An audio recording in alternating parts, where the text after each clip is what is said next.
പറഞ്ഞേ, എല്ലാവരും ഹായ് പറഞ്ഞേ. സോ അപ്പൊ നമ്മൾ day 1 London we are starting. Good morning പറഞ്ഞ എല്ലാവരും. അപ്പൊ എല്ലാവർക്കും പുതിയൊരു വീഡിയോയിലേക്ക് സ്വാഗതം. അപ്പൊ നമ്മൾ ഡേ 1 ആണ്. ഫസ്റ്റ് ഡേ നമ്മൾ രാവിലെ തന്നെ ഇറങ്ങിട്ടോ. നമ്മൾ ആദ്യം ട്യൂബ് സ്റ്റേഷനിലേക്കാണ് പോകുന്നത്. അപ്പൊ നമ്മൾ താമസിക്കുന്നത് ബാർക്കിങ്ങിലാണ്. ബാർക്കിങ്ങിനടുത്ത് അപ്നെ എന്ന് പറയുന്ന സ്റ്റേഷനിലാണ് നമുക്ക് ഇറങ്ങേണ്ടത്. അവിടുന്ന് നമ്മൾ നേരെ ഇപ്പൊ വിക്ടോറിയ സ്റ്റേഷനിൽ പോകുന്ന ട്രെയിനിലേക്കാണ് കയറിയിരിക്കുന്നത്. ഇന്ന് നമ്മൾ ആദ്യം പോകുന്നത് ബക്കിംഗ്ഹാം പാലസ് വിസിറ്റ് ചെയ്യാൻ വേണ്ടിയിട്ടാണ്. അപ്പോൾ അതിന് നമ്മൾ സെന്റ് ജെയിംസ് പാർക്ക് എന്ന് പറയുന്ന സ്ഥലത്താണ് ഇറങ്ങേണ്ടത്. വിക്ടോറിയയ്ക്ക് തൊട്ട് മുന്നേ വരുന്നൊരു സ്റ്റേഷനാണ് സെന്റ് ജെയിംസ് പാർക്ക് എന്ന് പറയുന്നത്. ഇതെല്ലാം തന്നെ നമുക്ക് ഗൂഗിളിൽ നോക്കിയാൽ നമുക്ക് ഫൈൻഡ് ഔട്ട് ചെയ്യാനായിട്ട് പറ്റും. നമ്മൾ തലേദിവസം തന്നെ എവിടേക്കാണ് നമുക്ക് നെക്സ്റ്റ് ഡേ പോകേണ്ടത്. അപ്പോൾ ആ ഒരു സ്ഥലത്ത് പോകണമെങ്കിൽ ട്യൂബിൽ ഏതൊക്കെ സ്റ്റേഷനിലാണ് നമുക്ക് ഇറങ്ങേണ്ടത്, ഏതൊക്കെ സ്റ്റേഷനാണ് അതിൻ്റെ അടുത്തായിട്ട് വരിക, ഇതൊക്കെ നമ്മൾ നോക്കി വെക്കുകയാണെങ്കിൽ നമുക്ക് കുറച്ചുകൂടി എളുപ്പമായിരിക്കും കേട്ടോ. അപ്പോൾ ഈ കാണുന്നതാണ് സെന്റ് ജെയിംസ് പാർക്ക് എന്ന് പറയുന്നത്. ക്ലൈമറ്റ് പറയുകയാണെങ്കിൽ ഇന്ന് നല്ല സണ്ണി ഡേ ആണ്. ഒട്ടും ക്ലൗഡി ഒന്നും അല്ല, നല്ലൊരു അറ്റ്മോസ്ഫിയർ ആണ് ഇന്നത്തെ ദിവസം. ഈ പാർക്കിന്റെ ഒരു എൻഡിലേക്ക് നടക്കുകയാണെങ്കിൽ നമുക്ക് പാലസിന്റെ ഒരു എൻട്രൻസിലേക്ക് എത്താനായിട്ട് പറ്റും. അപ്പോൾ അതുവഴിയാണ് നമ്മൾ പോകുന്നത്. നല്ല റഷാണ് ഇന്നത്തെ ദിവസം. നല്ല ക്ലൈമറ്റ് കൂടി ആയതുകൊണ്ട് ധാരാളം ആളുകളാണ് പാലസിലേക്ക് എത്തിക്കൊണ്ടിരിക്കുന്നത്. സമ്മർ ടൈമും ഒപ്പം സ്കൂൾ വെക്കേഷനും കൂടി ആയതുകൊണ്ട് തന്നെ റഷിന്റെ കാര്യത്തിൽ ഒരു കുറവുമില്ല. എവിടെ ചെന്നാലും നല്ല തിരക്കാണ്. വെയിലിന്റെ കാഠിന്യം കൂടി വരികയാണ്. ഇങ്ങനെയുള്ള ക്ലൈമറ്റിൽ നമ്മൾ ഫുൾ ഡേ യാത്രയാണെങ്കിൽ നമ്മൾ ഭയങ്കരമായിട്ട് തളർന്നു പോകും. അത്രയ്ക്ക് നമ്മൾ ഡീഹൈഡ്രേറ്റ് ആകും. എപ്പോഴും വെള്ളം കുടിക്കാനായിട്ട് ശ്രദ്ധിക്കുക. രാവിലെ ആയിട്ട് പോലും പാർക്കിനുള്ളിലും അത്യാവശ്യം ആളുകളൊക്കെ ഉണ്ട്. ഈ സെന്റ് ജെയിംസ് പാർക്ക് എന്ന് പറയുന്ന ലണ്ടന്റെ നഗര മധ്യത്തിൽ തന്നെയാണുള്ളത്. അപ്പൊ നമ്മൾ ഏകദേശം പാലസിലേക്ക് എത്തിക്കഴിഞ്ഞിരിക്കുകയാണ് ഇപ്പോ. അപ്പോൾ രാവിലെ തന്നെ നമ്മൾ ബ്രേക്ക്ഫാസ്റ്റ് ഒക്കെ കഴിച്ചിട്ടാണ് നമ്മൾ ഇറങ്ങിയത്. അതുകൊണ്ട് തന്നെ നമുക്ക് ധാരാളം സമയമുണ്ട്. അപ്പോൾ പാലസ് കണ്ടതിന് ശേഷം നമ്മൾ നെക്സ്റ്റ് അട്രാക്ഷനിലേക്ക് പോകുന്നതാണ്. അപ്പോൾ ഈ ഒരു വീഡിയോയിൽ ഞാൻ അതെല്ലാം കവർ ചെയ്യുന്നതാണ്. രാവിലെ ഏകദേശം 9 മണി ആയിട്ടേ ഉള്ളൂ. ഈ ഒരു സമയം ആയപ്പോഴേക്കും തന്നെ പാലസിൽ നല്ല റഷ് ഉണ്ട്. ധാരാളം തിരക്കാണ് ആളുകളുടെ. ഒട്ടും പരിചയപ്പെടുത്തേണ്ട ആവശ്യമില്ലാത്ത ഒരു നിർമ്മിതിയാണല്ലോ ബക്കിംഗ്ഹാം പാലസ് എന്ന് പറയുന്നത്. അത്രയ്ക്ക് ചരിത്രത്തിന്റെ ഏടുകളിൽ ഇടം പിടിച്ചതും എല്ലാവരുടെയും ബക്കറ്റ് ലിസ്റ്റിൽ ഉൾപ്പെടുന്നതുമായ ഒരു നിർമ്മിതിയാണല്ലോ ബക്കിംഗ്ഹാം പാലസ് എന്ന് പറയുന്നത്. അങ്ങനെ നമ്മുടെ ബക്കറ്റ് ലിസ്റ്റിലും ഒരു ടിക്ക് വീണിരിക്കുകയാണ്. ഇപ്പോൾ നമ്മൾ ബക്കിംഗ്ഹാം പാലസ് കണ്ടു. അതിന്റെ ഉള്ളിലേക്കും നമുക്ക് കയറാവുന്നതാണ്. അതിന് പ്രത്യേകം ടിക്കറ്റും കാര്യങ്ങളൊക്കെ എടുക്കണം. അതിന്റെ ഉള്ളിൽ ഒരു മാസ്മരികമായ ഒരു ലോകം തന്നെയാണെന്നാണ് പറയുന്നത്. ഭയങ്കര ലക്ഷൂറിയസ് ആയിട്ടുള്ള ഒരു വില്ലേജ് ആണ് അതിനുള്ളിൽ നിന്നാണ് എല്ലാവരും പറയുന്നത്. അപ്പൊ നമ്മൾ ഉള്ളിലേക്ക് പോകാൻ ഉദ്ദേശിക്കുന്നില്ല. നമ്മൾ പ്രീ ബുക്ക് ചെയ്തിട്ടില്ലായിരുന്നു. മാത്രമല്ല നല്ല കോസ്റ്റ്ലി ആണ് ഒരു ടിക്കറ്റ് എന്ന് പറയുന്നത്. അതുകൊണ്ട് തന്നെ നമ്മൾ അത് ഒഴിവാക്കുകയാണ്. നമ്മൾ നെക്സ്റ്റ് ടൈം വരുമ്പോൾ നമ്മൾ പാലസിന്റെ ഉള്ളിൽ കയറാനായിട്ട് ട്രൈ ചെയ്യും. മാത്രമല്ല നമുക്കിപ്പോൾ സമയത്തിന്റെ പരിമിതി ഉണ്ട്. പിന്നെ നമ്മൾ കുറച്ച് കോസ്റ്റ് എഫക്റ്റീവ് ആക്കാം എന്ന് വിചാരിച്ചിട്ടും കൂടിയാണ് നമ്മൾ അത് അവോയ്ഡ് ചെയ്യുന്നത്. പിന്നെ ഇതിന്റെ ഉള്ളിലുള്ള പ്രത്യേകതയെ പറ്റിയൊക്കെ നമുക്ക് ഗൂഗിളിൽ സെർച്ച് ചെയ്താൽ തന്നെ ഓൾമോസ്റ്റ് എല്ലാ ഡീറ്റെയിൽസും നമുക്ക് ഇപ്പോൾ അവൈലബിൾ ആണ്. ഫോട്ടോസ് ഉൾപ്പെടെ നമുക്ക് എല്ലാം തന്നെ അവൈലബിൾ ആണ്. അപ്പോൾ ഈ പാലസിൽ എല്ലാവരും വെയിറ്റ് ചെയ്യുന്ന മറ്റൊരു പ്രത്യേകതയാണ് ചേഞ്ച് ഓഫ് ഗാർഡ്സ് എന്ന് പറയുന്നത്. പാലസിന്റെ സെക്യൂരിറ്റീസ് മാറുന്ന ഒരു ടൈമാണ്. അത് 10:45 to 11 AM ആണ് നടക്കാറ്. അപ്പോൾ നമ്മൾ ഗൂഗിളിൽ നോക്കിയപ്പോൾ ഇന്നുണ്ട് എന്നാണ് കാണിച്ചത് ആദ്യം. പക്ഷെ പിന്നീട് നമ്മളോട് വന്ന് പറഞ്ഞു ഇന്ന് തേഴ്സ്ഡേ ആയതുകൊണ്ട് ഇന്നില്ല, ഫ്രൈഡേ മാത്രമാണ്.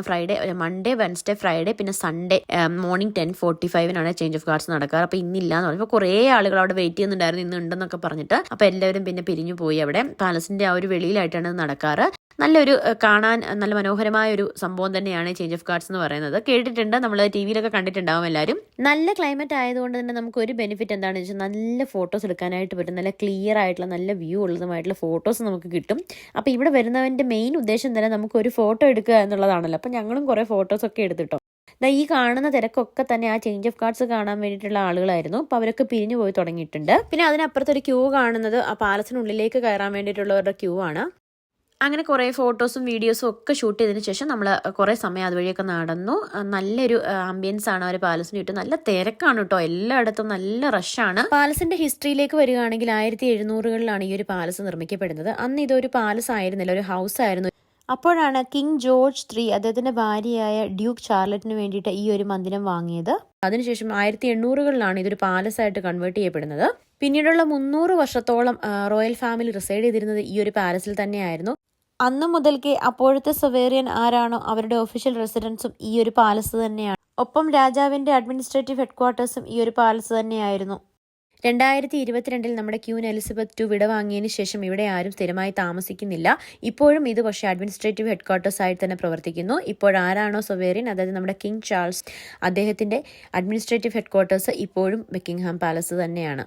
പാലസിന്റെ ഓണർഷിപ്പിലേക്ക് വരികയാണെങ്കിൽ ഇത് റോയൽ ഫാമിലിയുടെ പ്രൈവറ്റ് പ്രോപ്പർട്ടി അല്ല. ഈ പാലസ് ബിലോങ് ചെയ്യുന്നത് ക്രൗണിനാണ്. അതായത് ആരാണോ ഇപ്പോഴത്തെ ക്രൗൺ അല്ലെങ്കിൽ ആരാണ് ഇപ്പോഴത്തെ സൊവേറിയൻ, അവർക്കാണ് ഈ പാലസ് ബിലോങ് ചെയ്യുന്നത്.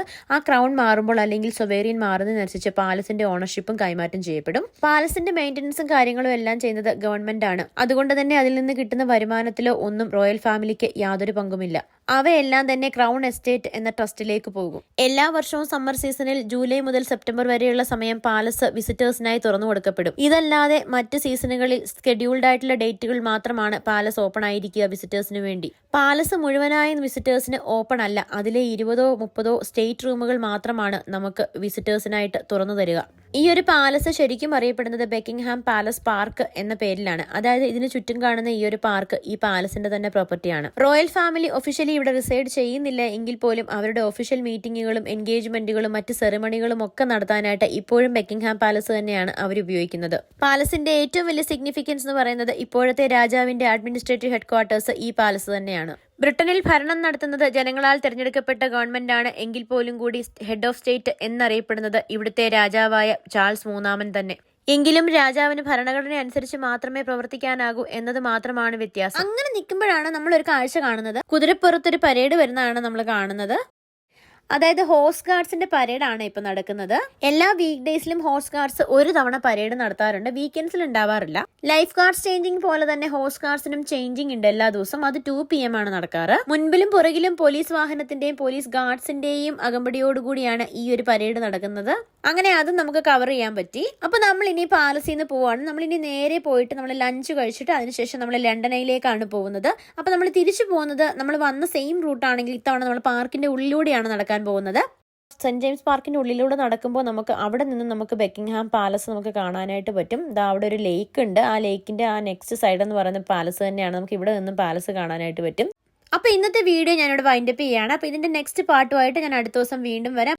അപ്പൊ വീഡിയോ ഇഷ്ടമാണെന്നുണ്ടെങ്കിൽ എല്ലാവരും തീർച്ചയായും ലൈക്കും ഷെയറും സബ്സ്ക്രൈബും ഒക്കെ ചെയ്യുക. അപ്പൊ ലണ്ടൻ വിശേഷങ്ങളൊക്കെ ആയിട്ട് അടുത്ത ദിവസം വീണ്ടും കാണാം. ടാറ്റാ.